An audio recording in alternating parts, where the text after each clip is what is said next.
Hello students, welcome to all. তো আজকে আমরা যে টপিকটা পড়বো সেটা হচ্ছে ইম্পালস। তো ক্লাস 11-এ তোমাদের একটা ইম্পর্টেন্ট টপিক, তো ভালো করে এটাকে ক্লিয়ার করতে হবে তোমাদের। এবং যারা আগের পার্টটা দেখোনি নিউটনস লজ অফ মোশনের, তাদেরকে বলবো তোমরা আগের পার্টটা অতি অবশ্যই দেখে এসো, এবং যারা নতুন তারা চ্যানেলটা সাবস্ক্রাইব করে রাখো, তোমাদেরই অনেক হেল্প হবে। তো প্রথমে আমরা জানবো যে ইম্পালস বলতে কি বুঝি। ইম্পালস হচ্ছে যখন একটা লার্জ ফোর্স খুব স্মল ইন্টারভ্যাল অফ টাইমের জন্য কাজ করবে, তখন সেটাকে আমরা বলবো ইম্পালস। যেমন ধরো এই একটা ফুটবল, তো এই ফুটবলটাকে তুমি পা দিয়ে কিক করছো, তাহলে এখানে তুমি যে ফোর্সটা অ্যাপ্লাই করছো সেই ফোর্সটা হচ্ছে very large amount of force, তাহলে এই ফোর্সটাকে আমরা বলি ইম্পালসিভ ফোর্স। বাট তোমার পায়ের সঙ্গে যখন এই যে ফুটবলের কন্ট্যাক্টটা, সেটা হচ্ছে very short interval of time, খুব অল্প সময়ের জন্য, তাহলে সেটাকে আমরা ডিটি দিয়ে এখানে লিখবো, কেননা শর্ট ইন্টারভ্যাল বোঝানোর জন্য আমরা ডিটি ইউজ করি। তাহলে এফ ডিটি এই যে টার্মটা, এইটাকে আমরা বলবো ইম্পালস। ঠিক আছে, এবার এটাকে আমরা ডিআই হিসাবে লিখলাম। বোথ সাইড ইন্টিগ্রেশন করো, তাহলে বোথ সাইড ইন্টিগ্রেশন চাপিয়ে দিলাম। এখানে ইন্টিগ্রেশনের রেঞ্জটা টি1 থেকে টি2 দিলাম, তাহলে আমার ফাইনাল এটা আসবে কত, আই ইন্টিগ্রেশন টি1 টু টি2 এফ ডিটি। তাহলে এই জিনিসটাকে আমরা বলছি ইম্পালস। এটা অবশ্যই ফোর্স ভেক্টর, মাথায় আমি ভেক্টর সাইন ইউজ করতে পারি। বেশ, এখান থেকে দেখো ইম্পালসের তোমাকে যদি ইউনিট জিজ্ঞাসা করে, তাহলে এসআই ইউনিট ইম্পালসের কি হয়ে যাবে, সেটা হচ্ছে নিউটন। ফোর্সের হচ্ছে নিউটন, টাইমের হচ্ছে সেকেন্ড, তাহলে নিউটন সেকেন্ড, তাহলে এইটা হবে এসআই ইউনিট। বেশ, এইবার দেখো নিউটনের সেকেন্ড লস অফ মোশন থেকে আমরা আবার জানি F equals to DP DT, তাহলে এখান থেকে আমরা বলতে পারি DP equals to F DT.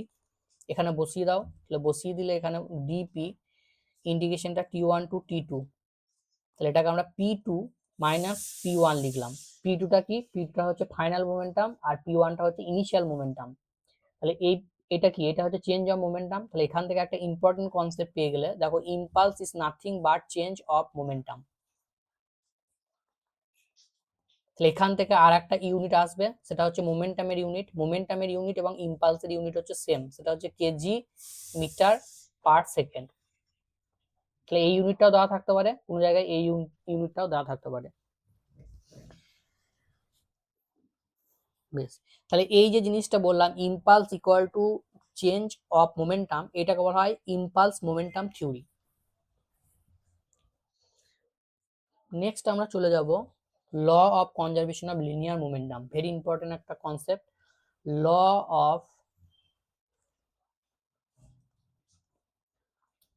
Conservation of linear momentum. এটা কি বলছে, প্রথমে আমি স্টেটমেন্টটা লিখে দিই। If the net external force on a system is 0, then the total linear momentum is conserved। তার মানে কি বললো, ধরো আমরা জানি যে F equals to DP DT. এখন এফটা যদি 0 হয়, তাহলে এখান থেকে আমরা বলতে পারি ডিপি ডিটি ইকুয়ালস টু 0। তাহলে এখান থেকে আমরা বলতে পারি পিটা হচ্ছে কনস্ট্যান্ট, কেননা কনস্ট্যান্টের ডেরিভেটিভ হচ্ছে 0 হয়, তাহলে পিটা কনস্ট্যান্ট। সেটাই এখানে বলেছে, যদি একটা সিস্টেমের উপর এক্সটার্নাল কোনো ফোর্স না থাকে, তাহলে সেই সিস্টেমটা লিনিয়ার মোমেন্টামটা হচ্ছে কনজার্ভ থাকবে। তার মানে সিস্টেমটা ইনিশিয়াল লিনিয়ার মোমেন্টাম এবং ফাইনাল লিনিয়ার মোমেন্টাম হচ্ছে ইকুয়াল হবে। এই কনসেপ্টটা সাধারণত কলিউশন রিলেটেড যে প্রবলেমগুলো আছে আমরা পরে দেখব, সেখানে এই কনসেপ্টটা খুবই ইউজ করা হবে। তো এটা একটা খুব ইম্পর্টেন্ট কনসেপ্ট, ভালো করে মাথায় রাখবে। বেশ, এরপরে আর একটা কনসেপ্ট আছে, সেটা হচ্ছে যে আচ্ছা তার আগে এই নিউমেরিক্যালসটা করো। ধরো এইরকম একটা ওয়াল রয়েছে,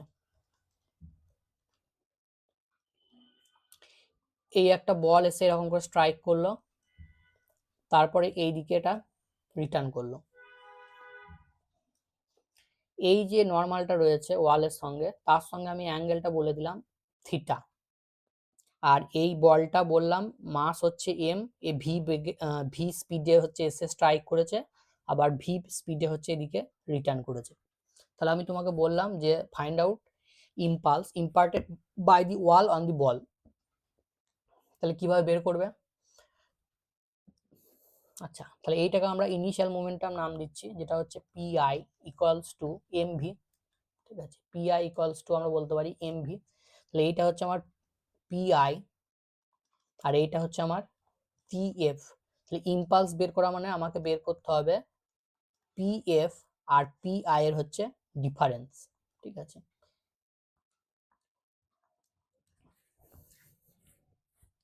এবার দেখো এটা যেহেতু ভেক্টর কম্পোনেন্ট, এটা ভেক্টর কোয়ান্টিটিস, তাহলে এটাকে দুটো কম্পোনেন্ট রিজলভ করতে হবে। তাহলে একটা কম্পোনেন্ট হবে এই দিক বরাবর, যেটা হবে পিআই কস থিটা। এই অ্যাঙ্গেলটা থিটা আছে, তাহলে যেটা থিটা কন্টেন্ট করে থাকে সেই দিকটা কস। আর এই দিক বরাবর কম্পোনেন্টটা হবে তোমার পিআই সাইন থিটা। একইভাবে এটা দুটো কম্পোনেন্টটা ভাঙো, এটা দুটো কম্পোনেন্টটা ভাঙলে একটা আসবে তোমার নিচের দিকে, যেটা হয়ে যাবে তোমার পিএফ সাইন থিটা। আচ্ছা, এই অ্যাঙ্গেলটা থিটা, এটাও থিটা, দুটোই গিভেন রয়েছে। ঠিক আছে, তাহলে এটা পিআই সাইন থিটা, এই দিকটা হচ্ছে পিএফ সাইন থিটা। আর এই দিকটা কত হবে? এই কম্পোনেন্টটার জন্য এই দিকে হবে পিএফ কস থিটা। এবার দেখো তোমাকে এখানে বের করতে হবে কি চেঞ্জ। তাহলে যদি আমরা ওয়াই অ্যাক্সিস বরাবর চেঞ্জটা দেখি, তাহলে সেটা কত হবে? PF sine theta minus PI sine theta. এবার পিএফ এবং পিআই এই দুজনেরই ভ্যালু কিন্তু সেম, কেননা দুজনেরই ভ্যালু হচ্ছে এম ভি। এর ভি এদিকের স্পিডটা ভি বলা আছে, এদিকেরও স্পিডটা ভি বলা আছে। তাহলে এই দুটো কোয়ান্টিটি যদি সেম হয়, এটা তো সাইন রয়েছে, তাহলে ওভারঅল এটা কি হবে? জিরো হবে। ঠিক আছে, ওভারঅল এটা কত হবে? জিরো হবে। আচ্ছা, এটা আই, ওকে, বেশ। আর এই দিকের যদি আমরা এই দিক বরাবর বা এক্স অ্যাক্সিস বরাবর যদি আমরা মোমেন্টামের চেঞ্জ বের করতে চাই, তাহলে কি হবে? তাহলে এটা বসিয়ে দিলাম, ধরো পিএফ যেটা, সেটা হচ্ছে এম ভি। এই দিক বরাবর কম্পোনেন্ট কত আছে? কস। তারপরে মাইনাস, মাইনাস বসালাম। আর পি আই এর জায়গায় দেখো, এইটার জন্য এর ডিরেকশন হচ্ছে এই দিকে, মানে এইটার অপোজিটে অপোজিটে। তাহলে এইটার জন্য একটা মাইনাস আসবে। আর ভ্যালুটা কত? ভ্যালুটা হচ্ছে same, M V cos theta. এখানে একটা জিনিস কনফিউশন না হয়ে যায়, পি এফ পি আই এই দুটোরই ম্যাগনিটিউড বা ভ্যালুটা হচ্ছে সেম। ঠিক আছে, তাহলে এটা ফাইনালি আসলো তোমাদের 2mv cos থিটা। তো এটা খুব ইম্পর্টেন্ট একটা ফরম্যাট বা নিউমেরিক্যাল। তাহলে এখান থেকে তুমি চেঞ্জ অফ, এখান থেকে তুমি ইম্পালসটা বের করতে পারলে। এরপরে যেটা দেখো গ্রাফিক্যাল কনসেপ্ট থেকে আসে, যে আমরা যদি তোমার যদি এফ টি গ্রাফ দেওয়া থাকে, সাপোজ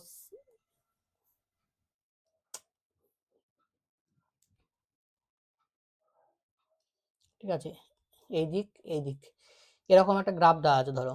ঠিক আছে, সাপোজ আমি বললাম এরকম, এদিকটা এফ, এদিকটা টি। তাহলে তোমাকে যদি এরকম গ্রাফ দিয়ে দেবে, দিয়ে ইম্পালস হচ্ছে বের করতে বলবে। ঠিক আছে, তাহলে ইম্পালস বের করলে কি হবে? এই গ্রাফের যে এরিয়া, এফ টি গ্রাফের এরিয়াটা বের করলেই তোমার ইম্পালস বেরিয়ে যাবে। কেননা ইম্পালস সমান আমরা জানি এফ ডিটি। এইভাবে যখন মাল্টিপ্লিকেশন ফর্মে থাকবে ওয়াই অ্যাক্সিস এবং এক্স অ্যাক্সিস, তখন সেটাকে আমরা জাস্ট এরিয়া বার করলেই সেখান থেকে আমার এই আইটা বেরিয়ে যাবে। এইটার একটা তোমাদেরকে আমি দেখিয়ে দিই, তাহলে তোমাদের সুবিধা হবে।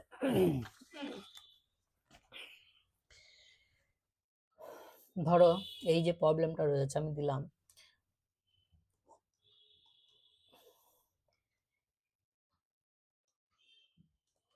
এরকম একটা গ্রাফ দিয়ে দিয়েছি।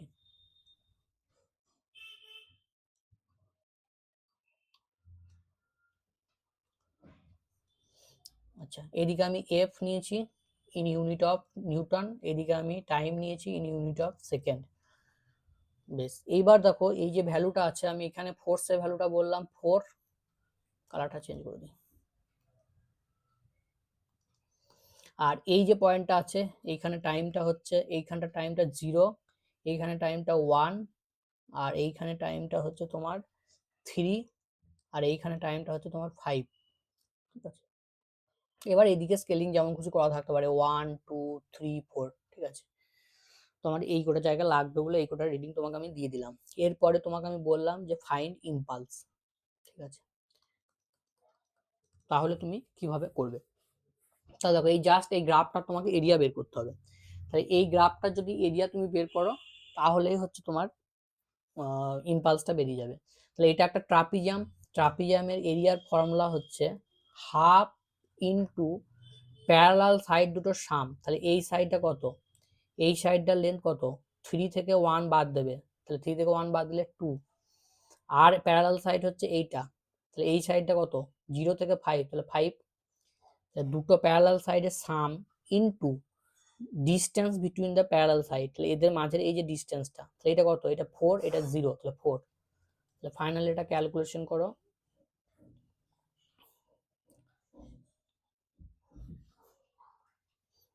তাহলে এটা আসবে তোমার হাফ, এটা আসবে 7, এটা আসবে 4, 2 2 কেটে গেল 14, তাহলে ইম্পালসের ভ্যালু হয়ে যাবে 14 নিউটন সেকেন্ড, বা এটা তোমরা চাইলে এর ইউনিটও লিখতে পারো, ঠিক আছে, কেজি মিটার পার সেকেন্ডেও লিখতে পারো।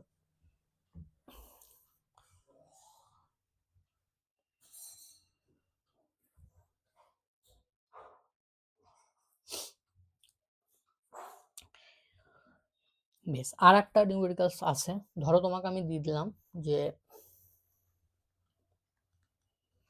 এফটা বললাম 2t² plus 5 Newton.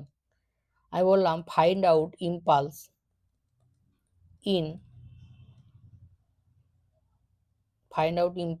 In 4 millisecond.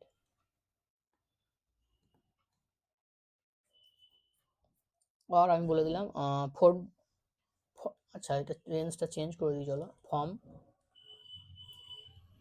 2 millisecond two 5 millisecond. তাহলে তুমি কিভাবে বের করবে? তাহলে I ইকুয়ালস টু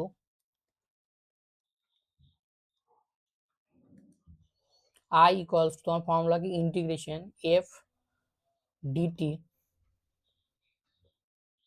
রেঞ্জটা বসাও 2 থেকে 5 মিলিসেকেন্ড, f এর জায়গায় ফাংশনটা বসিয়ে দাও 2t² প্লাস 5, ইন্টিগ্রেশন করো dt 2 to 5, তাহলে এটা ইন্টিগ্রেশন করলে আসবে 2/3t³ আর এটা আসবে 5t। এবার এখানে জাস্ট রেঞ্জটা বসিয়ে দেবে, ঠিক আছে, 2 মিলিসেকেন্ড আর হচ্ছে যে 5 মিলিসেকেন্ড, যা আশা করি ক্যালকুলেশনটা করতে পারবে। তাহলে এখান থেকে যেটা আসবে সেইটা তোমার অ্যান্সার হয়ে যাবে, বুঝে গেছে। তাহলে গ্রাফটা যদি এরকম তোমার ট্রায়াঙ্গুলার বা রেক্টাঙ্গুলার বা ট্রাপিজিয়াম এরকম লিনিয়ার গ্রাফগুলো দেওয়া থাকে, তাহলে তুমি ইজিলি তার ফর্মুলা জানো, সেখান থেকে বের করতে পারবে। বাট যদি গ্রাফটা আমার নন লিনিয়ার দেওয়া থাকে, ধরো এরকম গ্রাফ দেওয়া থাকলো, তখন তো তুমি এরকম ফর্মুলাই বের করতে পারবে না, তখন তোমাকে ইন্টিগ্রেশন করা ছাড়া কোনো উপায় নেই, ঠিক আছে, তখন তোমাকে ইন্টিগ্রেশন করেই বের করতে হবে। এই যে এরিয়াটা, এটা একমাত্র আমরা এই ইন্টিগ্রেশনটা করলে তবে পাবো। তাহলে এই ধরনের নন লিনিয়ার গ্রাফ যদি থাকে তখন জাস্ট তোমাকে ইন্টিগ্রেশন করতে হবে, আর যদি এরকম গ্রাফ থাকে লিনিয়ার, তাহলে তোমার যেরকম শেপ দেবে তার ফর্মুলা ডাইরেক্ট ইউজ করে তোমরা সেটাকে সলভ করে নেবে, ঠিক আছে। আজকে ইম্পালস চ্যাপ্টারটা তোমাদের এমনভাবে করিয়ে দিলাম, কোনো রকম আটকানোর কথা নয়, ঠিক আছে। অবশ্যই একটা পারলে লাইক দিয়ে দিও।